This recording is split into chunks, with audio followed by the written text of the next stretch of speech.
მოგესალმებით და კეთილი იყოს თქვენი მოგზაურობა აგორა პოდკასტში. მოხარულები ვართ რომ გვისმენთ და შემოგვიერთდით. იმედია საინტერესო საუბარი და განხილვა გამოგვივა. ეს ჩვენი მეოთხე ეპიზოდი ოფიციალურად. იმედია წინა კვირის ეპიზოდი მოგეწონათ, ცოტა დაშქარებული ჩაწერილი იყო, მაგრამ ჩემი აზრით საინტერესო იყო მოსასმენად. ჩვენ მაგ პოდკასტის სტილს და ხელწერას დავარქვით თავისუფალი ცურვა, ხო? და დღესაც თავისუფალი ცურვა გვიქნება. მაგის საშუალებას ჩვენს თავს ვაძლევთ. და სანამ დაწყებას გადავალთ, მგონი არ გხსენებია ხო ეს მანამდე რომ ჩვენ პოდკასტის აი სანამ ჩაწერა საქმეში ჩავერთვით მოკლედ გვაქვს ესეთი ტრადიცია, რომლის მგონი იდეის ავტორი მე ვიყავი. კი. რომ ყოველი ჩაწერის წინ ასე ვთქვათ, გადავიღოთ სამახსოვრო ფოტო, რომელიც შეგვახსენოს საიდან დავიწყეთ და რაღაცნაირად ასოციაციაში მოგვიყვანს კონკრეტულად იმ პოდკასტის ეპიზოდთან. ასე და ყოველი ეპიზოდის წინ მართლაც ჩავწერთ ერთის გარდა ერთხელ გამოგვიწყდა პარეგმენტი. სურათის გადაღება, მაგრამ მოვა ერთი დღე და ამ სურათებს გაგიზიარებთ ალბათ თქვენც. ალბათ წლის ბოლოს შეიძლება შეჯამებაში გავაკეთოთ არა? შესაძლოა. აი საახალწოდო ჩავწერთ ალბათ სპეშალებს. მაშინ გამოვაკეთებთ ამ სურათებსაც. ეს თუ დაფიქრებულ ხარ ადამიანებისთვის განსაკუთრებით თანამედროვე სამყაროში რამხელა მნიშვნელობა და გავლენა აქვს ყველაფერის გამოცდილებასაც გავდივართ და განვიცდით მოკლედ რომ რაღაცა ფორმაში ჩავსვათ, მაგალითად ფოტო გადავიღოთ, ვიდეო გადავიღოთ და ეს არ კეთდება ჩემს ერთ მარტო იმის რომ სამახსოვრო იყოს და აი მომავალ თაობებს დარჩეს. ასე კარგი დრო გაგვახსენოს. რაღაცნაირად ესეც ალბათ ადამიანის ბუნების ნაწილია, რომელსაც ახასიათებს ეს ემოციური მიჯაჭვულობა, რაღაცა განზოგადება, რაღაცებთან ასოცირება. თან ვერ ვიტყვი ეს მარტო მაინც და მაინც თანამედროვე ადამიანის თვის დამახასიათებელი ტენდენცია, იმიტომ რომ მანამდე იყო მაგალითად სხვადასხვა ფორმით ხო ამ რაღაცა გავლილი ცხოვრების რაღაც ეტაპის თუ მომენტის აღწერის სხვადასხვა ფორმები, იქნებოდა ეს წერილები, სხვადასხვა გზავნილები, თუნდაც ფოტოს გადაღება, ან კომუნიკაციის საშუალებებით ხა რადიო, ტელეფონი, ეს ხო რაღაცნაირად ყველაფერში ამ ადამიანური გამოცდილების და აქტივობის კაფსულაში ჩასმა არის. კაფსულაში ჩასმა და ანუ ცხოვრების გამარტივება რაღაც თანამდე ხო წარმოგიდგენიათ რამდენად დიდი ფუფუნებაა ჩვენთვის ეს ყველაფერი და ფუფუნება კი არა უბრალოდ ჩვეულებრივ რამედ მივიჩნევთ. ანუ ჩვენთვის ეს განსაკუთრებული არაფერი არაა შესაძლოა, მაგრამ რო დავარკვიოთ ისტორიაში როგორ ხდებოდა, როგორ რთული იყო კომუნიკაცია, ფაქტის აღბეჭდვა და დღევანდელ კონტექსტში რო ჩავსვათ, მართლაც ფუფუნება ჩაიცვლებოდა. თან ალბათ ამასაც ვიაზრებთ, რომ აი ამ ჟამის აღწერას, თუნდაც ამ შემონახვის ტრადიციას თავისი დატვირთვა აქვს რა მხრივ, ხო? ჩვენ გვიყვარს რაღაც დროში მოგზაურობა, გვახასიათებს კიდევაც ძველი დროის გახსენება, ეს სენტიმენტები, ემოციურობა. ამავდროულად ყოველთვის ადამიანი მაქვს საკმაოდ პრეტენზიული არსება იყო, რომელსაც ეს განცდა რომ რაღაცა უკეთესია სხვა სამყაროში სხვა ყველაფერზე, ამის დამამტკიცებელი საფუძველი იყო დემონსტრაცია იყო ეგეც არა? ნუ როგორ თქვა ახლა ეს ყველაფერი არის ალბათ გონებაში ჩავანული ვერ ხვდები ზოგი ადამიანი ვერ ხვდები ზრახვები არის? ქვეცნობიერი ზრახვები, რომელსაც სათაურს ვერ დაარქმევ, რაიმეს ვერ დაარქმევ, იმიტომ რომ ეს მოდის ქვეცნობიერიდან და ალბათ ვერცერთს გავერკვევით რატომ და რატო მოგწონს ასეთი რამის კეთება, ან რატო გვიჩნდება სურვილი.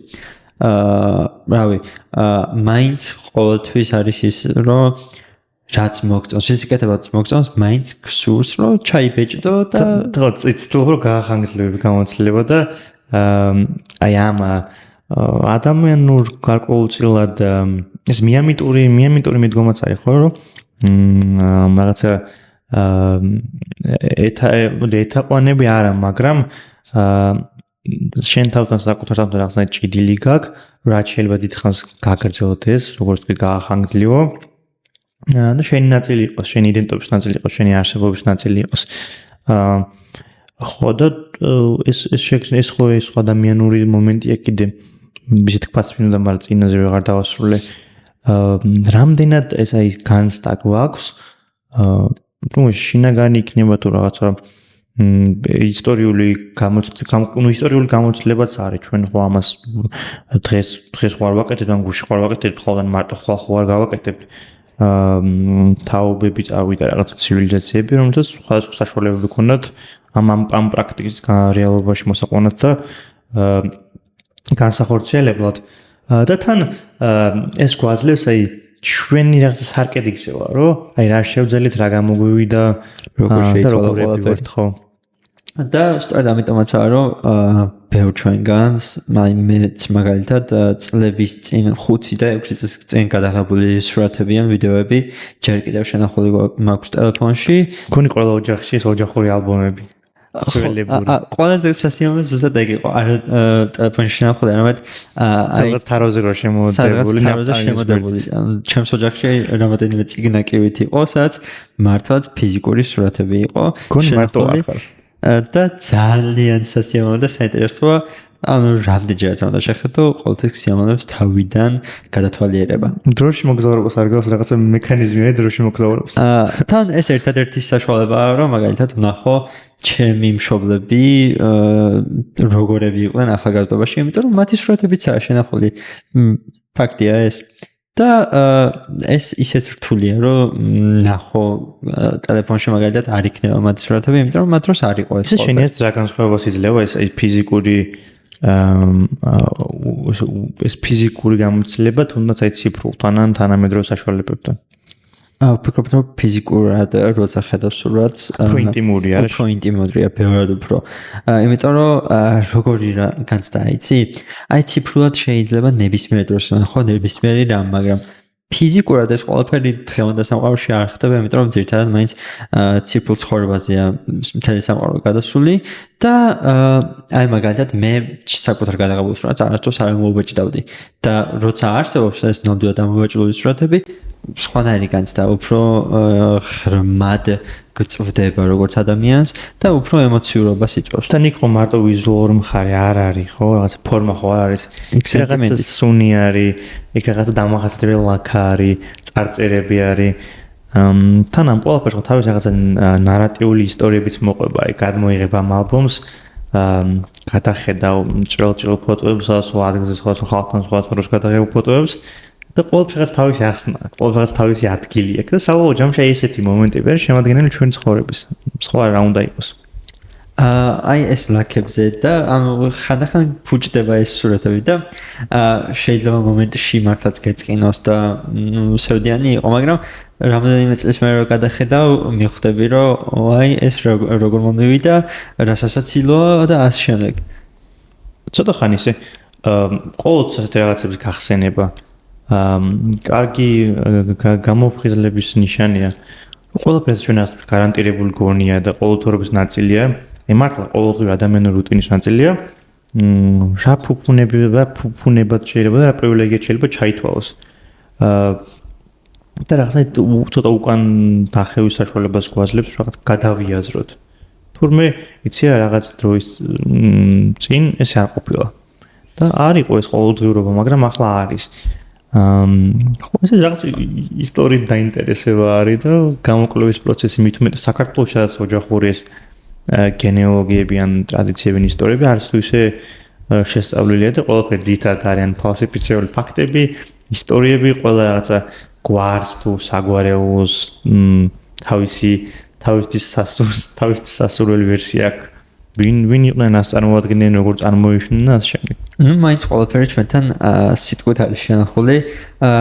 შეგიძლია რომ ან მაგალითად სხვა ქვეყნებში რომ მთელი ეს გენეალოგიური ხემართაც შენახულია და შეგიძლია დოკუმენტად ნახო, ასე არა. მე მაგალითად საკუთარი დიდი ბების სახელიც კი შეიძლება არ მოსულიყო ჩემამდე. და ანუ ეს ცოტა რთულია ასე რომ გაიკვირდა ყოველთვის რაღაც შეცდომაში შევყავართ ამას, იმიტომ რომ დოკუმენტურად არ არის შენახული. ვიღაცამ შეიძლება კითხვას რომ ხა საქართველოსადაც რაღაცა ისტორიული აღრიცხვების, მაგრამ ნუ რაღაცა გამონაკლისები ხო არსებობს. ჩვენ ისტორიოგრაფია საკმაოდ დიდ დროს ითვლის უამრავი ამის გარდა უამრავი უცხოური წყაროებიც არის, ეს შესაძლებელი იყო და გამოგვდიოდა. მაგრამ ისიც არის ხო, რომ მაშინ წერა-კითხვა არ იყო ასე გავრცელებული და რამდენიმე ადამიანი ათრევდა ამ ქართული ისტორიისთვის, ამ ქართული ისტორიისადმი 8 წელს. ხო და საბოლოო ჯამში აღმოჩნდით, იქ სადაც აღმოჩნდით, მივედით ისტორიის რაღაც პერიოდამდე, როცა ჩვენი ისტორიის ამოტრიალება და სრულად გაყალბება და რაღაცა კონკრეტულ კონიუნქტურაზე და იდეოლოგიურ ჩარჩოზე მოგება, საკმაოდ მარტივი აღმოჩნდა და ეს ციგნიერება ჩვენ გასაგები ხარ ტექნოლოგიური ციფრული საკმაოდ დაბალი საქართველოში და არც თუ ისე სახარბელო სიტუაცია აქვს, მაგრამ ისტორიული ციგნიერება და ეს ცნობიერება ჩემი აზრით თუ ჩვენ ლაპარაკობთ საზოგადოების და მოქალაქეების დაფუძნებულ ქვეყნების მშენებლობაზე, საკმაოდ დიდი გამოწვევა არის, არ მეთანხმები? გეთანხმები, მართლაც დიდი გამოწვევა. ნუ ჩვენი ქართული კონტექსტიდან გამომდინარე რომ დავაკვირდეთ ამ ყველაფერს, მაგრამ რაც არ უნდა მოხდეს, მთავარი ისაა, რომ დღეს აქ ვართ და ჩვენ რეალურად დღევანდელობაში ვცხოვრობთ, ამიტომ ყოველთვის ამ ისტორიულზე კონცენტრაცია და დარდი და სევდა, ანუ არ არის რეალურად მისაღები, მაგრამ რაც არ უნდა იყოს, ცოტათი მაინც აწყენია. არა, მე აზროვნებაში მაგმართლებ დარწავს, ვერე ხარ რა აზრიც თუნდაც გამოიკვეთა, ხო, რომ ისტორია ჩვენ რაღაც გაკვეთილები აქვს. რაღაც აქვს ჩვენ სათქმელი, ჩვენ უბრალოდ მოვისმინოთ, გავიაზროთ, კრიტიკულად შევაფასოთ. იმიტომ რომ ეს ხო არსებობს ეს ყვადაღებული ეს კლიშე გამონათქვამი ისტორია მეორდება, მაგრამ მე დავეთანხმებოდი რომ ისტორია მეორდება სხვა ფორმებში, უფრო მეტად ირითმება, რაღაცა შაბლონები იკვეთება, რომლითაც ისტორიაში მართლა ისტორიის ამოთხრა და გამოძიება და გამოკვლევა კარგი მომზადება არის. და მედეგობისთვის შემიძლია ერთ-ერთი კარგი ინსტრუმენტი არის. ახლა გასაგებია ზუსტად მიუთითებდი. კი მართლაც, ანუ უბრალოდ არ ამბობენ, რომ ყველა ადამიანი ისტორიიდან სწავლობსო, მართლაც ისტორიული ფენომენების გამოკვლევა, შესწავლა და ნუ აზრის თავარი აზრის გამოტანა არის ყველა ადამიანისთვის ჩემი აზრით საჭირო. იმიტომ რომ სწორედ ეს ისტორიული კონტექსტი გვაძლევს იმის საშუალებას, რომ დღეს ანუ იგივე შესაძლებელი არ გავიმეოროთ და თან ანუ ეს ყველაფერი ქმნის დღევანდელობას. ეგ მარკ ტვენის ფრაზა თუ ბისმარკის არ ვიცი ხა ძალიან სპონტანურად გამახსნა რომ ჩვენი ისტორიიდან ვიწეროთ რომ ჩვენ ვერაფერი ვერ ვისაუბრებთ ისტორიიდან. პირველად ეს ფრაზა. არა? ძალიან საინტერესო რაღაცაა ისე. ზუსტად არ მახსოვს და არც ვიტყვი ხა თავდაჯერებულად რომ ან მე ბისმარკი მახსოვს ან მარკ ტვენი, მაგრამ გონი უფრო მარკ ტვენი. მე ვფიქრობ რომ უფრო მარკ ტვენი, იმიტომ რომ ბისმარკი რაც უნდა იყოს ძალიან საინტერესო ადამიანი იყო, მაგრამ მისი ესეთი quote-ები დიდად არ არის შემონახული, რასაც ვაკვირდები. და მიუხედავად იმისა, რომ შესწავლილი მაქვს ბისმარკის მოღვაწეობა, ეს ფრაზა არ გამიგია რატომღაც. ნუ შეიძლება ხო მაინც წავიდეთ მარკ ტვენისკენ და სხვათა შორის ამერიკულ კონტექსტში ეს უფრო აღსანიშნავია ალბათ ეძებ ხო? ეხლა მოვაძებ. ეხლა ძალიან დაგაინტერესა. როგორი იყო ფრაზა? ჩვენი ისტორიიდან ვისაუბრეთ, ჩვენ ვერაფერი ვერ ვისაუბრებთ ისტორიისგან. მარტივად რო ვთქვათ ახსნათ, შინაარსი რა არის ხო ამ ფრაზის? ისტორიას აქვს თავისთვის თავის კანონზომიერებები, კონკრეტული განვითარებები და ჩვენ თქმა უნდა ამაში თავარი მონაწილეები ვართ. ჯორჯ ბერნარდ შოუ. ბერნარდ შოუ, კი ბატონო. ესე იგი ავწდი საერთოდ. საერთოდ ავწდი. მაგრამ არც ვიშე შორს ავედი. ხო და რას ვამბობდი, გავაგზავნე ფარემ და შენ შემომეშვილი ამასში, რომ ისტორიას თავის კანონზე ვერება, განვითარების მიმართულება, რა თქმა უნდა, ამაში ჩართულები ვართ, პირდაპირ მონაწილეები ვართ. და აღმოჩნდა, რომ ეს გამოიკვეთა, რომ ჩვენ მივდივართ წინ, ოღონ რას ვაკეთებთ, როგორ ვაკეთებთ, რა მიმართულებით უმეტ შემთხვევაში არ ვიცით და ვუშვებ შეცდომებს. იგივე წყალში მეორეჯერ შევდივართ, ოღონ იგივე ადამიანები არ ვართ, მაგრამ შეცდომა შინაარსობრივად ბუნებით იგივეა. მაგრამ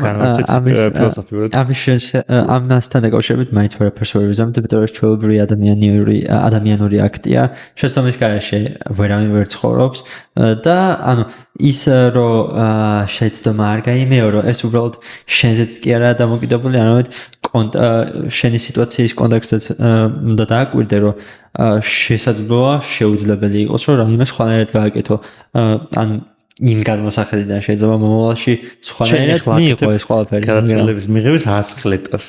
სინამდვილეში თუ გადაწყვეტილებას იღებ, რა თქმა უნდა, ეს უნდა იყოს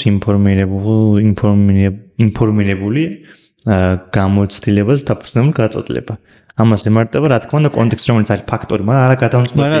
ანუ ეგ არის ალბათ იდეალური სიტუაცია, რომ ყველანაირად ინფორმირებული იყო.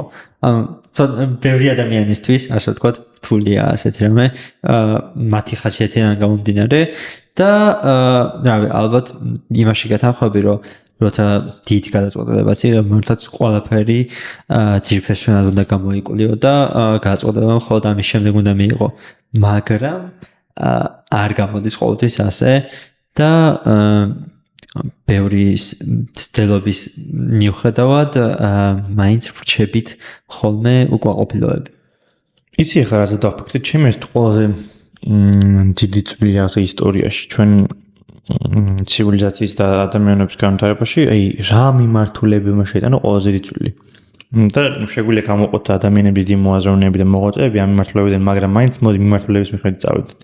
პირველი ალბათ მეცნიერება, მედიცინა, საწყისებიდანვე, კიდე რა მეცნიერებაში რა თქმა უნდა შედის მათემატიკა, ფიზიკა, ქიმია, არ დავკონკრეტებთ, ასტროფიზიკა, ასე შემდეგ. ეკონომიკა. პოლიტიკა. ეკონომიკა თავიდანვე დაიწყო, ხო? ხო. და პოლიტიკა. ნუ აქ ჩვენ ზედეთ არ გვგზავთ ახლა აკადემიურ მიმართულებებს, ჩვენ უფრო მეტად როგორც აი საქმიანობა და როგორც აქტივობა, ხო ასე განსხვავდება. ანუ არა შესწავლას, არამედ როგორ ხდებოდა პრაქტიკაში იმ ყველაფერს გამოვისაზღვრავთ და აი მაგალითში რომ მოვიყვანოთ, პირველი რამ ვთქვით, მეცნიერება. აი მაგალითად ადამიანმა რომ იარაღი გააკეთა არაფრისგან, ხისგან. ეს ხო უკვე მეცნიერების სტარტია რაღაც დონემდე.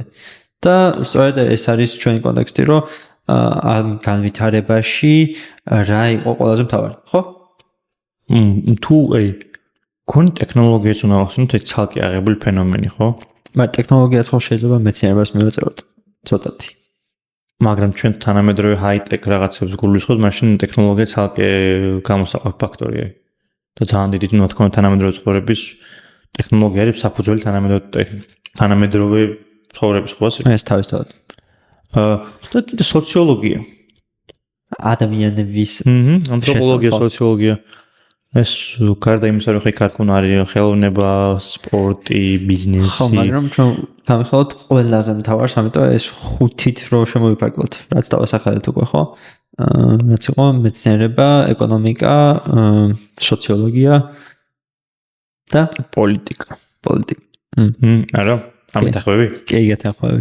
მართლაც ეგრე, ანუ სხვანაირად არ გამოდის ამ ყველაფრის განხილვა და კიდევ ბოლოს იყო ტექნოლოგია, ხო? ხელოვნური კონტექსტის გამო. რავი, ალბათ ეს ყველაფერი ერთმანეთზე გადაჯაჭვული იყო, ყოველთვის გადაჯაჭვული იყო და ანუ ერთი თუ რაღაც ედელთან დგებოდა და აღარ ვითარდებოდა, შესაბამისი რამ მოვიდიოდა სხვებს, ამიტომ იყო სტაგნაცია. კიდე ახალი ფრაზა უნდა გამოვიყენო. ოღონ არ ვიცი ეს ფრაზა კიდე ერთხელ არ ვიცი, ვთქვათ, არ ვიცი. არა პრობლემა. ვის სახელზე ეს ფრაზა თუ არ ვწდები, ეს ეკუთვნის ან ისააკ ნიუტონს ან დარვინის. რომ ჩვენ ვდგავართ ანუ მარტივად რომ შინაარსობრივად ჩვენ გავართ ერთმანეთის ხრებზე. ანუ ეს განვითარება არის ასეთი განგრძობითი გრადი პროცესი, როცა ადამიანის პროგრესი დამოკიდებულია აი სხვადასხვა ამ რაღაცა სფეროების ერთმანეთზე გადასაჭრელობით, ესენი ერთმანეთს ყვებიან, ერთმანეთს ქმნიან, ერთმანეთს აძლიერებენ და არ ამითარებენ. ხო არ გიპონი ავტორი? აი ეს ფრაზა არის აიზეკ ნიუტონის. აიზეკ ნიუტონის 2-დან 1. რობერტ ჰუკს გავგზავნა წერილი, სადაც ზუსტად ეს ფრაზა იყო გამოყენებული. კი ბატონო, ეს ის პროცესია, როცა იბადება რობერტ ჰუკს ქონდა პრეტენზია, რომ ეს თეორიები ნიუტონის გრავიტაციის კონკრეტულად ეკუთვნოდა რობერტ ჰუკს და ამ სალონური საუბრებიდან ისააკ ნიუტონმა მოიყვარა და რაღაცა თეორიული კონცეპტუალური ხასიათი მიცა. და ეს დიდი დაპირისპირება იყო. თუმცა როგორც ისტორიამ გვაჩვენა, შეიძლება რობერტ ჰუკი არ იცოდი ვინ იყო, არ გახსოვდა, მაგრამ იცოდი ვინ იყო ისააკ ნიუტონი. ხო, ნუ რობერტ ჰუკის სახელი, ოღონდ გონი ის ჰუკის კანონის ავტორი არ არის, თუ არის? თუ სხვა ჰუკი არის? მე ვიცი რომ ეს არის ჰუკი, რომელიც იყო ისააკ ნიუტონის კონკურენტი. და პაიკავდნენ სალონებში. ოი ხო, მაინც ფიზიკოსი რობერტ ჰუკი. დავა კონკრეტებ რომ სალონებში არ გულისხმობთ ჰიგიენის სალონებს, ჩვენ გულისხმობთ სალონურ საუბრებს. რაც დამახასიათებელი იყო იმ დროინდელი შუა საუკუნეების ევროპისთვის, განსაკუთრებით ისეთ განვითარებაში, როგორც იყო საფრანგეთი, საფრანგეთი და ინგლისი, ამ სალონურ საუბრების დროს ხდებოდა რაღაცას ინტელექტუალური გარჩევა, დებატებიც, ჭორიკნობის რაღაცა, ჭორაობის რაღაცა. მაგრამ ციტად ინტელექტუალურ და ეს იყო ადგილი, სადაც ხელმისაწვდომი იყო არა მარტო საინტერესო იდეები, არამედ ეგზოტიკური, მაგალითად პროდუქტები, როგორც იყო ჩაი, ყავა, სხვადასხვა მცენარეულობა, სხვადასხვა სამზარეულო საკვები პროდუქტები, ხო? რაღაც დონეზე გვაგონებს აგურას, ხო? ინტელექტუალური განხილვის ადგილი, სადაც ჭორაობაც ყველაფერი ხდებოდა. ანუ იგივე კონცეფციაა. მაგრამ მაინც სალონები მაინც უფრო ელიტისტის იყო და უფრო ისეთი ინტელექტუალური აღმატებული ხალხის, რომელსაც ამის როგორ თქვა, ამის საშუალებაც ჰქონდა და გამოესრულებოდა საზოგადოებაში, ხო? ეს თან ჩვენ ვსაუბრობთ ურბანულ მეტროპოლიებზე, ცენტრებზე, განვითარებულ ქალაქებზე. ხო. სადაც ანუ რეალურად ეს ყველაფერი ხდებოდა მაშინ, როცა უკვე საზოგადოება ბევრად უფრო განვითარებული იყო და კიდევ ამ საზოგადოები, ანუ რეალურად მოსახლეობაც უფრო დიდი იყო და შესაბამისად გამოიყოფოდნენ ერთეულები, რომლებსაც ჰქონდათ იმის შესაძლებლობა, რომ ასეთ რაღაცებში მიიღოთ მონაწილეობა. იმიტომ რომ დიდი მოაზროვნეები რეალურად სწორედ ასეთ აქტივობებში იყვნენ ჩართული. და ნუ რა თქმა უნდა ეს იყო არა რაღაცა უფლება, ეს იყო პრივილეგია ჩვეულებრივი. პრივილეგია იყო ჩვეულებრივი. და მართლაც ალბათ ელიტის გარდა აქ ვერ მოხდებოდა. მაგრამ მოდი თუ სხვათა შორის სანამ სხვა თემაზე გადავთ, სასმელებზე გამახსენდა ძალიან ჩვენ რა თქმა უნდა რჩევა და რეკომენდაცია ბოლოს, მაგრამ მინდოდა რომ მეთქვა, საიდან მქონდა ეს ინფორმაცია, საიდან ვიცოდი, როგორ შეავდებოდა სხვადასხვა ნაწარმი, მაგალითად კოლონიური ქვეყნებიდან კოლონიზატორ ქვეყნებში, როგორც იყო მაგალითად საფრანგეთი და ინგლისი, ასეთი დიდი ბრიტანეთი უბრალოდ. ასეთი წიგნი არის მსოფლიო ისტორია 6 ჭიქაში. რომელიც მარტივად რომ აგიხსნათ, გვიყვება იმის შესახებ, როგორ მაგალითად განვითარდა სამყარო და ისტორია ქვის ხანიდან 21 საუკუნემდე და ეს ყველაფერი დანახული არის, წარმოდგენილი არის სასმელების პერსპექტივიდან, როგორც არის მაგალითად ლუდი, ღვინო, ჩაი, ყავა, კოლა და ასე შემდეგ. ეგვექვსივე სასმელზე მიძღვნილი არის თითო ასე ვთქვათ თავები.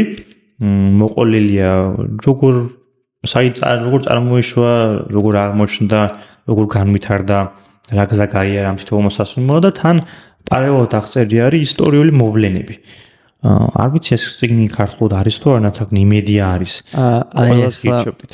ზუსტად მაგას ვეძებდი ქართულად იყო თუ არა, მაგრამ მე როგორც ხედავ ქართული თარგმანი არა აქვს ამ წიგნს, მაგრამ ანუ ინგლისურად რეალურად ახალგაზრდობის დიდი ნაწილი შეუძლია ინგლისურად საუბარი და კითხვა და ამიტომ გირჩევთ რომ უცებად ყველა ასაკის ადამიანს გირჩევთ და ის საკმაოდ ლაითი, საინტერესო საკითხი წიგნი არის. ნუ მაინც დღესდღეობით ორიგინალში იკითხვა, მაინც სულ სხვანაირია ვიდრე თარგმნის.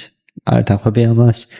რა თქმა უნდა, ხო პირველი წყარო, ყოველთვის პირველი წყარო და იშვიათად რომ თარგმანი ისეთი კარგი და შესაბამისი იყოს და გათქმულოს რო იცი რა. გონი ჩემს ენაზე ჯობია და მაგრამ საქართველოს პირობებს იმის მიხედვით რომ კარგი თარგმნელები და ლინგვისტები ყავს. მართლაც ისე დიდ წიგნებს რო დავაკვირდეთ, ან მართლაც პოპულარულ წიგნებს ძალიან კარგი ნათარგმნებია. ანუ გააჩნია ლიტერატურის გამართულებაზე საუბრობთ. აი ძირითადად უფრო ხატრულ წიგნებზე ვამბობ, იმიტომ რომ ანუ ფილოსოფიური და ასეთი წიგნები ცოტა უფრო რთულია თარგმნა და გადმოყვანა ქართულ კონტექსტში თან. იცი და ვინც მგონი რამდენიმე ადამიანი ვინც ქართულად შეეძლო და თარგმნა შექსპირი, ეს ადამიანები ღირსების ორდენს ემსახურებენ საქართველოსგან. ესა ჩვეულებრივი გმირობა. გეთახმები, მაგრამ გეთახმები ხა. დიდი საკითხი გაკეთდა ქვეყნის წიგნების და განმარტოებისთვის. შენ ხარ შექსპირის შემოქმედების დიდი ფანი, ხო? ვერ ვიტყვი რომ ფანი ან რაცა ენთუზიასტი, მაგრამ საკმაოდ ახლოს და კარგად ვცნობ შექსპირის არა მარტო ნამუშევრებს, მის ცხოვრებასაც, მის კარიერასაც. ეს ინტერესი ბუნებრივადაც ყოველთვის გამოჩნდა, იმიტომ რომ ყველგან გესმის შექსპირი, მით უმეტეს ინგლისურ ენოვან სამყაროში. მაინტერესებს მეთქი რა არის შექსპირი ასეთი და გასაოცარი ეს გამოცდილება კითხვის ყველაფერში განსხვავებულია ეს ენა თუნდაც და რაღაცნაირად როგორ ვიცი იკიდება ამ სპეციფიკურ დამახასიათებელ რაღაცა სულისკვეთებას შექსპირისგან ეს არის ჩემთვის მისი უნიკალურობა და დამახასიათებელი ნიში რაღაცა ის სხვა მდგომარეობაში გადაიხარ როგორც მკითხველი და გაზიარების გამოცდილება როგორც თქვი არის ძალიან ძლიერი და გამყოლია, დიდხანს მოყვება და შენი ნაწილი ხდება. აქვე ასეთ კითხვასაც აგისვამ. შექსპირის გარდა აი ასეთ შეგრძნებას სხვა ავტორებიც თუ გიქმნიან და თუ კი, მაშინ ვინ? მე ძალიან მოდი ვიტყვი რომ საკმაოდ ისეთი აქტიური კითხველი ვარ ვირჯილის. ქართულად ხო ვირჯილი არის? ვირჯილია ქართულად. ხო, ვირჯილი. იმის მიხედვით რომ არც ვიცი რომ დავბრუნდი ამ წიგნებს, მაგრამ ჰომეროსი და ყველაფერი, მაგრამ ჩემთვის პირადად მოდი არ შევეხოთ ანტიკურ ტექსტებს, არ შევეხოთ თუნდაც ანტიკურ დრამატურგიას, ან თუნდაც ფილოსოფიას და ვიტყვი რომ აი შეგვიძლია საქართველოს ვილაპარაკოთ, მაგრამ ამ მხრივ ჩვენ განევრებული არ ვართ, ხო? მე მაინც ვიტყოდი დანტე ჩემთვის რაღაცნაირად აი განყენებულია რა. რაც უფრო დრო გადის, უფრო მეტად ვაფასებ და ვხვდები. რომ ეს უბრალოდ რაღაცა თუნდაც ნებისმიერი ესე რაღაცა დანტეს თავშოთ ღვთაებრივი კომედია, ხო? რო ავიღოთ ყოველთვის ცნობილი, ეს არ არის რაღაცა მორიგი ლიტერატურული ნაშრომი, რაღაცა არ ვიტყვი რომ ეს რაღაცა ახალი განსხვავებული თქვენ ხა ისმით, მაგრამ ეს არის სალკე სამყაროში გასვლა, ასტრალის პორტალი არის ჩვეულებრივად. არნახული პროცესი არის. და თავშეფრად შეგვიძლია ვთქვათ, რომ დანტეს ნაწარმოებები უდროა. ანუ ნებისმიერ დროს გეთახმები, სულ გეთახმები. ძალიან ღრმადურად შევედი ხა ლიტერატურული პოდკასტისკენ არ წაგვიღოს. ამას ამ ავტორებს დავასახელებდი. შენ რა სიტყვი? ასე ვთქვათ, ჩემი აზრით, ანუ რეალურად ძველ ნაწარმოებებს ხშირად არ ვცნობი, მაგრამ ანუ რაც კი წამიკითხავს ალბათ რადგანაც სწორედ მაგას ეხება, ჩემი აზრით მაკიაველის ნაწარმოებები ყოველთვის დარჩება რელევანტური. რა პერიოდშიც არ უნდა ვიყოთ, ყოველთვის იქნება რელევანტური. მაგრამ ეს იქნება რელევანტური ძალიან ვიწრო მიმართულებით, რა. ხო, ნიშე მიმართულებით, ანუ პოლიტიკური მიმართულებით, მაგრამ მაინც ყოველთვის ნებისმიერ დროს სადაც ლიდერშიპი არის, აღმასრულებელი ესე ვთქვათ საქმე არის, ალბათ ყველა მიმართულებით. ხო, ანუ ეგ მაგ ნიშეში, ასე რომ ვთქვათ, ყოველთვის რელევანტური იქნება ჩემი აზრით. ეგ ხო რაღაცნაირად აი ინსტრუქციის წიგნი არის. ხო, ანუ პირდაპირ გადმოცემულია ის თუ რას უნდა აკეთებდეს ლიდერი და კიდე ბევრი სხვა რამ კიდე. მაგის მე დიდ რო გავიდა ბევრმა არასწორად გაიგო დამახინჯა კიდევაც მის იდეები და მის ინტერპრეტაციის შედეგად ჩვენ მივიღეთ ისეთი ისტორიული პიროვნებები, რომლებიც შეიძლება შეიცვალოს ისტორიის შეცდომები. ასე რომ არა, ეხლა მე შენ არ გაკრიტიკებ ან გეუბნები რა თქმა მაგრამ იცი რასაც ხო მე მივხვდი რასაც მივხვდი მაგრამ აქ მე განვიხილავდი მაკიაველის ანუ სტორი ინტერპრეტაციით რო შეხედო ყოველთვის რელევანტური დარჩება მაგრამ ვფიქრობ რომ ჯობია ცოტა მოწყლეთ ამ წერითი ნაწარმოებებს და უფრო დღევანდელობაში რო გადმოვიდეთ კინემატოგრაფიას რო შევეხოთ რადგანაც გეგმაში რეალურად ეს გქონდა ხო დღეს რაღაცნაირად კინოს დღე გვაქვს აი რა დილიდან საუბრობთ კინოზე, ფილმებზე, სერიალებზე, თან არა მარტო ჩვენ სხვაებიც ავიყოლიეთ. კი რაღაც ისე ცოტა მელანქოლიური მოწყენილი და გარკვეული დღეა შეიძლება ამანაც მოიტანა. მაგრამ ალბათ ხასიათის ამბავი არის უფრო, იმიტომ რომ წინ უფრო გრძელი დასვენების დღეები გველის და ვფიქრობ რას უყუროთ, რას ჩაუჭდეთ. რა არის, დღეს რაც არ უნდა გასაკვირი ყოფილიყო ჩემთვის უეცრად მწერს არა გამარჯობას ლუკა არამედ ვინ არის შენი ფავორიტი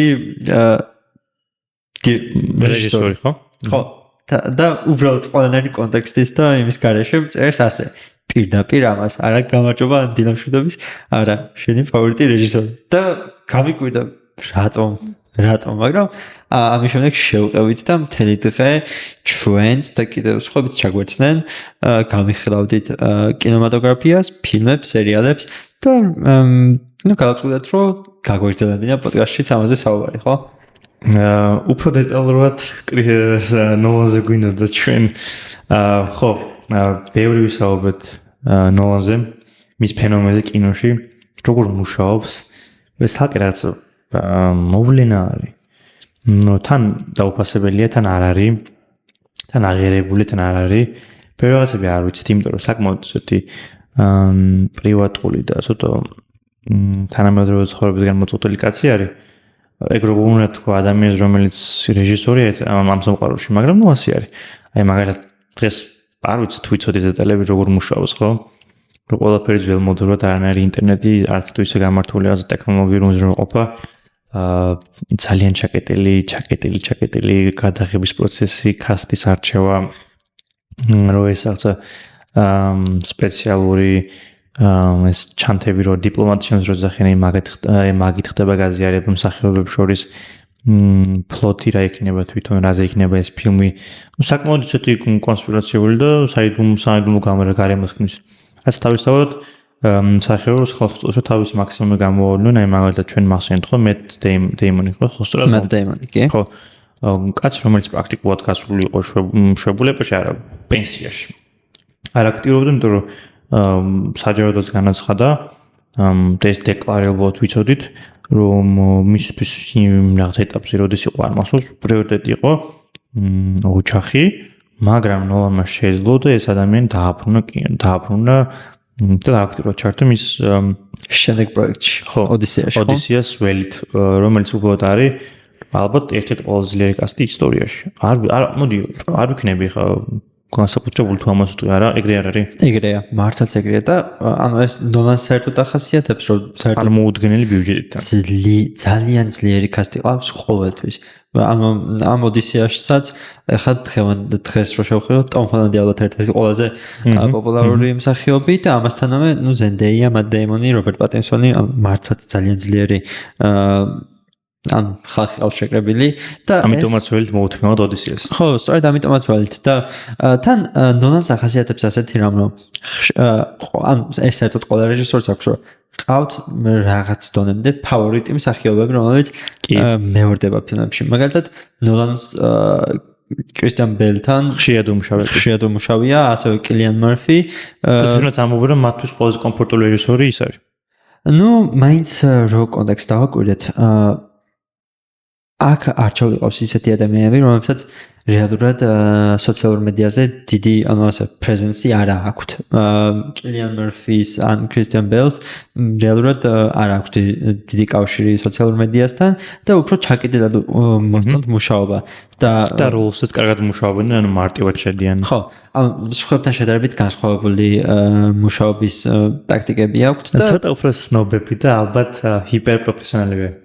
მაგრამ ან იმას თუ დავაკვირდებით ნოლანი როგორ აწესებს თავის რაღაცეებს, როგორ ჩაკეტილად იღებს, არც არ გასაკვირი რომ ამერაც რამდენი კამერა გაქვს 20 მილიონი კამერები ბეტმენისთვის. არაა გასაკვირი რომ ეს ხალხი კომფორტულად გრძნობს თავს მასთან ერთად ფილმის გადაღებისას.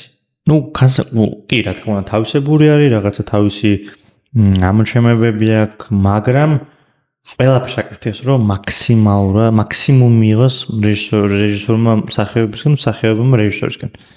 და ეს კიდევ აისახება ხასიათზე თუ ფილმის როგორ ქალიან სახის ადამიანებს და ხარისხს ხო საბოლოო ჯამში. და კიდე რაც ვახსენეთ, აი განსაკუთრებულად ხაზი გავუსვი, იმ ერაში, სადაც ჩვენ ახლა ვცხოვრობთ, სადაც კინო უბრალოდ არის კომერცია, თავისი ცენზურებით, თავისი კვოტებით, ამ კაცმა შეეძლო და მოიპოვა ქცევითი ფუნქციური დამოუკიდებლობა.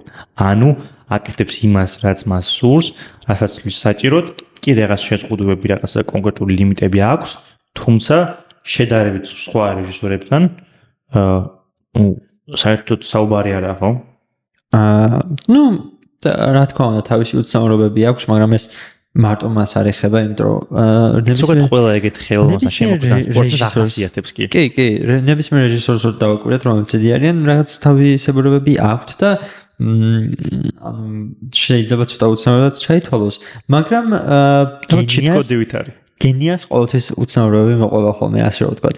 და მეც და შენს ვთანხმდებით, რომ ნოლანი ყველაზე დიდი რეჟისორია. ხან როცა საქმეში ერთობა ჰანს სიმერმანი. ეს უკვე ხელოვნება არის. ეს უკვე მართლაც ხელოვნებაა. ნუ ყველა ფილმს არა მარტო ვიზუალური, არამედ მუსიკალური გაფორმებაც. უი ხო, მახსოვს, ჯერ სანამ გადავთ მუსიკალურ გაფორმებაზე, იმიტომ რომ აუცილებლად ბევრი რამ შეიძლება ვთქვათ. ნოლანმა ინტერსტელარით მოაწყო ამ გადაღების სტილით, კამერის მუშაობით რევოლუცია მოაწყო ვიზუალური კინოში, კინოინდუსტრიაში. ანუ ნოლანმა დააწესა ახალი სტანდარტები და ეს ლიმიტები რაც არსებობდა, საერთოდ გვერდზე გაწია უბრალოდ განსაზღვრა თავიდან, რას ნიშნავს გააკეთო კინო, გადაიღო მაღალი დონის ფილმი და იყო საუკეთესო. აი ბრწყინვალების განსახიერება იყო და ნუ არ ვიცი, სიტყვები ზედმეტია.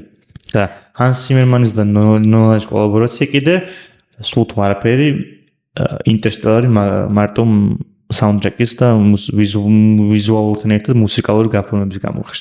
მაგრამ აი ინტერსტელართან დაკავშირებით კიდე ასეთი რამ დავამატოთ, რომ სანამ კაცობრიობა მიაღწევდა იმას, რომ შავი ხვრელის სურათი გადაეღოთ, აი მანამდე გააკეთეს ინტერსტელარში შავი ხვრელის მოდელი. წარმოიდგინე.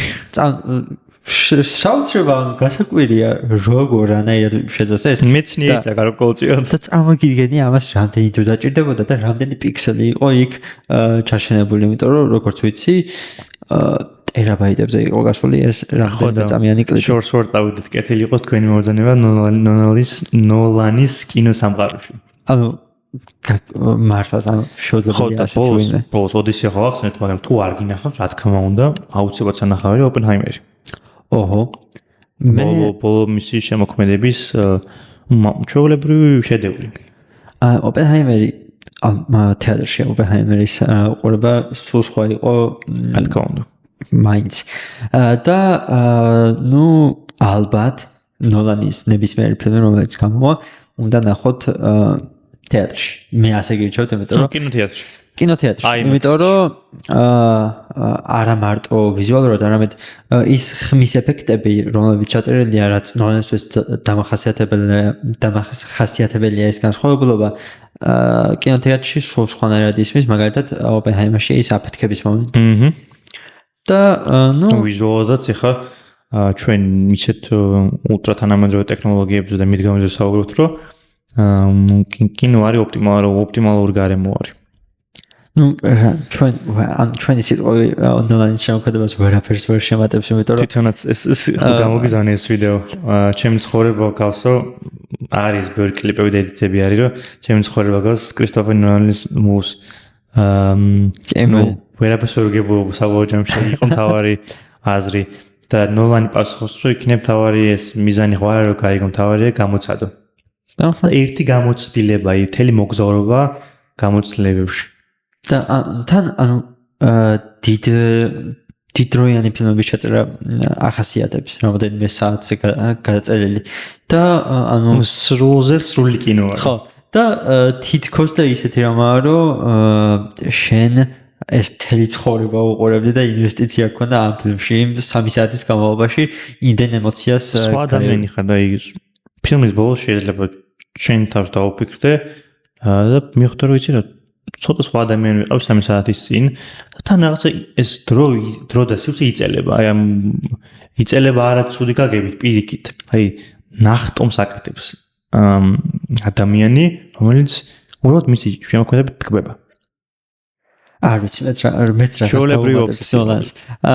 და ანუ ცოტა გავცდეთ ხო ნოლანს. სხვა რეჟისორებიც გამიხილოთ, იმიტომ რომ ნუ მიუხედავად იმისა, რომ დროის შეზღუდვა აქვს, მაინც მოკლედ ვახსენოთ სხვა რეჟისორები, რომლებსაც მივიჩნევთ, რომ ახლოს მაინც აქვს პოტენციალი, რომ მივიდნენ ნოლანამდე. დაიწყო ჩამოხლავა. ნუ ალბათ პირველი რომელიც აზრად მომდის არის სკორცეზე. მარტინ სკორცეზე, რომელიც ნებისმიერი ფილმი შემიძლია დავუშვდე და ვუყურო და დიდი სიამოვნება მივიღო და მართლაც დამაფიქრებელი იყოს, ან გამოცდილება და იყოს. შენ საშინაო დავალება აქვს, რომ უყურო აირიშმენს. ბოლოს გამოსულს. ჩავჯდები, ახლა ჩავიწერ და რომ მიმოსახშო. ხოდა შორის YouTube-ზე თუ გინახავს, ხო ეგეთი შეკრება არის რეჟისორების და ცოტა ესეთი ხალხის, აი, ვინც საკუთარ ინდუსტრიაში თავის საქმეში წაყვანი არის, Noble Minds ქვია. ეგ შეიძლება მოწვეული სკორცეზე, ესეც საინტერესო ფორმატი არის. სხვა თემებს განვიხილავენ საკმაოდ ღრმად, საინტერესოდ. ხო და ნუ თუ გეკნებათ საშუალება და გაინტერესებთ, აუცილებლად მოусმინეთ. და კიდევ ვინ შეგვიძლია დავასახელოთ? ალბათ ტარანტინო, სპილბერგი და მეტი ნუ ვუდი ალენი არ ვიცი, უკვე ან ნაცროცდებით უკვე გვიჭერს ხო? და ნუ ეხა კუბრიკი ეს კლასიკური კინო რაც არის, მაგრამ ჩვენ რაც გვინახავს კინოს მოვესწარით. მე ყოველთვის მირჩევნია დავასახელო ის რაც ჩვენ დროში გაკეთდა და ჩვენ დროში გაიარე. შეიძლება რიდლი სკოტი ან ჯეიმს კამერონი, მაგრამ მაინც ვფიქრობ, რომ ეს ნოლანი, სკორცეზე და ტარანტინო კიდევ უფრო მაღალ დონეზე არიან და ეს სხვა სიტყვა კინოში ნამდვილად. თვითონ ნოლანი კიდე ბევრად უფრო მაღალ დონეზე. აი ასე რომ მოკლედ როგორც ადამიანი, როგორც პროფესიონალი ხო გეთახმები. მოკლედ რომ შევაჭამოთ. მაგრამ ძალიან დიდი თემაა, დიდი სიამოვნებით ვილაპარაკეთ მთელი პოდკასტი. შეგვიძლია ამას გავაკეთოთ სპეციალი არა? ხო, ნოლანზე? რა ალბათ რატომაც არა იდეაში. და ნოლანის ყველა ფილმი გვაქვს ნახი, ხო? ასეა? კი, ნოლანი დავხურეთ. ნოლანი დავხურეთ და შეგვიძლია რომ ნუ საათების განმავლობაში ვილაპარაკოთ ნოლანზე. ან ეს სულ სხვა გამოცდილებაა ხალხო. თუ თვითონ არ გაქვს ნოლანის შემოქმედება ნანახი, გირჩევთ რომ გაეცნო. მადლობა ღმერთს რომ ადამიანები ვართ და ადამიანები ქმნიან ასეთ შედევრებს. მაგრამ აქ ჯობია ბოლოსკენ ხარ გავიდეთ. ტრადიციულ რეკომენდაციებზე გადავიდეთ. დავჭით მოდი ამ სამყაროში ხო? კინოსამყაროში. კინოსამყაროში. შენ დაიწყო თუ მე დავიწყო? ორივეს კინო, ხო. არ ვიცი. დავიწყებ ხა. კი ბატონო, შენი ასპარის. ნუ დღეს მხოლოდ ფილმებზე ვილაპარაკეთ, სერიალებს არ შევხებულ ვართ, მაგრამ მე მაქვს რეკომენდაცია სერიალი. ეს არის კორეული გადაღებული, ინგლისურად ქვია Beyond Evil, ან ბორტზე უფრო მეტი. ბორტს მიღმა შეიძლება. ბორტს მიღმა. არის კრიმინალური შოუ, 16 ეპიზოდია, 1 სეზონი დასრულებულია და ნუ ძალიან საინტერესო განვითარება სიუჟეტის, ანუ თქვენ თვითონ გიჭებთ რომ უყუროთ, იმიტომ რომ მე აქ ერთი მომენტიც კი რო ვახსენო, შეიძლება სპოილერად ჩაითვალოს, იმიტომ რომ იმდენად ჩახლართულია ეს ყველაფერი, მაგრამ ანუ სერიალი შემოიფარგლება ბევრი ანუ საოცარი მომენტებით, აი გასაკვირი, რასაც ვერ გამოიცნობდი წინასწარ მოსახვევებით. და სწორედ ამიტომ მოწურებებით. გირჩევთ რომ თქვენ თვითონ უყუროთ, იმიტომ რომ მე რო აქ ერთი სიტუაცია კი რო ვახსნო, შეიძლება ისეთი სპოილერი გამომივიდეს, რომ ჩაგიშხამოთ, ასე რომ ვთქვათ. აბა შენ რა გაქვს? მე დღეს დავტოვე, მოდი კურიერს, გადამზიდი იქნება თუ კურიერი იქნება, კანონი ზუსტად კურიერი, გადამზიდი იქნება ქართულად. ეს არის თუ არ ვცდები, ნაწილობრივ კი არა, ნამდვილი ისტორია ბენედიქტ კამბერბეჩი და მერაბ ნინიძეს საოცარი დუო. მოკლედ, ისტორია არის ასეთი. ბიზნესმენი გრევ ვეინი მოკლედ ეს არის ბიზნესმენი, რომელიც საქმეს აკეთებს რუსეთში. და ეს კაცი თუ არ სწორად მახსოვს არის, ბრიტანელი არის. და ისტორიული კონტექსტი რო აგიხსნა და გარემოები არის კუბის კრიზისი, მსოფლიო კრიზისი, საბჭოთა კავშირი და ამერიკას შორის და ამ კაცზე გადის მოკლედ სამყაროს უსაფრთხოების და გადარჩენის ბედი. რაღაც 2 საათიანი ფილმი არის, 20 წელს არის გამოსული, საკმაოდ მაღალი შეფასება აქვს IMDb-ზე, 7.2 აქვს. და ხო, თუ ამ ტიპის ფილმები გაინტერესებთ, მით უმეტეს ასეთი ისტორიული სიუჟეტი, საკმაოდ ისეთი ჩაგითხრებთ, ისეთი კარგი საყურებელი არის და გირჩევთ. საკმაოდ ისეთი საინტერესო ძლიერი ისტორიული დრამა, თავისი თრილერის და მისტიკის ელემენტებით. თან უნდა განვიხილოთ რა კონტექსტშია გადაღებული, ანუ კუბის კრიზისი იყო ალბათ ცივი ომის დროს ყველაზე დიდი. ბევრისთვის ითვლება რომ ის იყო მესამე მსოფლიო ომის დასაწყისი, მაგრამ შესაძლოა ყოფილიყო. შესაძლოა პოტენციალურად კი ბატონო. კარგი რომ დააზუსტეთ. და ანუ ცივი ომის დროს ალბათ ყველაზე დიდი კრიზისი რაც კი ყოფილა მიუხედავად იმისა, რომ იქ ბევრი ომი იყო. ასე რომ ვთქვათ. ომი იყო, რომელიც მიმდინარეობდა უხილავად, ზოგჯერ ხილულად და იყო ეს გაღახუნების და დაჯახების წერტილების. ერთ-ერთი იყო კუბის კრიზისი. მაგრამ კუბის კრიზისი იყო მართლაც, რომ საშიშროება მოიტანა მესამე მსოფლიო ომის. გარანტირებული მომენტი იყო უდაოდ ისტორიაში. ხო. ამით ჩემი აზრით სანამ ბოლოსკენ გავალთ, გონი 1-2 სიტყვა ვთქვათ სად ვართ, როგორ ვართ და როგორ ვაკეთებთ იმას, რასაც ვაკეთებთ. როგორც ყოველთვის დიდი მადლობა გქონდა რომ გადავახადოთ ვებსტერის უნივერსიტეტს თბილისის საქართველოს კამპუსს, რომლებიც კიდევ ერთხელ გამიმეორებ, გვაწვდიან იმ ყველა შესაძლებლობას, გვიქმნიან კომფორტს, რათა ეს ეპიზოდები ჩავწეროთ, მოგაწოდოთ და კიდევ ერთხელ დიდი მადლობას ვუხდით, მათ გარეშე ეს ყველაფერი შეუძლებელი იქნებოდა. ხო, როგორც ყოველთვის გუწველი მადლობები მათ, ვაფასებთ თქვენს გვერდით დგომას და მხარდაჭერას. ეხა კი ბოლოსკენ გავიდეთ, ცოტა დიდი ეპიზოდია, მაგრამ არა უშავს. არა, ჯერ სანამ ბოლოსკენ ახლა არ დაგავიწყდეთ ჩვენი სოციალური პლატფორმების გამოწერა, აგვედევნეთ მაგალითად TikTok-ზე, Facebook-ზე, Instagram-ზე. რა თქმა უნდა, თუ მოგეწონათ ეს ეპიზოდი და ლაიქეთ, თქვენი აზრებიც და უკუ კავშირს გაგვიზიარეთ კომენტარებში და თუ რა თქმა უნდა თქვით რომ ეს სხვებისაც საინტერესო იქნება, გადაუზიარეთ თქვენს ახლობლებს, თქვენს მეგობრებს, ნათესავებს, ძალიან დაგვავალებთ და მადლიერები ვიქნებით. და კიდევ აქვე ასეთ რამეს დავამატებ, რომ ვისაც შეგიძლია და გაქვთ სურვილი, მოგწერეთ თქვენი რეკომენდაციები, რა შეგვიძლია შევცვალოთ ჩვენ სოციალურ მედიაზე, იმიტომ რომ აქ ცოტა გვიჭირს ეს ყველაფერი, ხო, ჯანსაღი და კონსტრუქციული კრიტიკა, ან თუნდაც რაღაც შემოთავაზებთ რეკომენდაცია, ყოველთვის იქნება ჩვენი მხრიდან მიღებული და შეფასებული და რა თქმა უნდა გააზრებული იქნებით ძალიან და ეს დაგვეხმარება განვითარებაში. და მოგაწვით უკეთეს პროდუქტს. აქ კი ჩვენი დიალოგი მთავრდება, მაგრამ აზრები, კითხვები და კამათი გრძელდება როგორც ყველაზე ადამიანური აქტივობა. აგორ არჩება და იქნება გახსნილი ყველასთვის და ნებისმიერ დროს. იკონურია რა დროებით შემდეგ ეპიზოდამდე. შეხვედრამდე.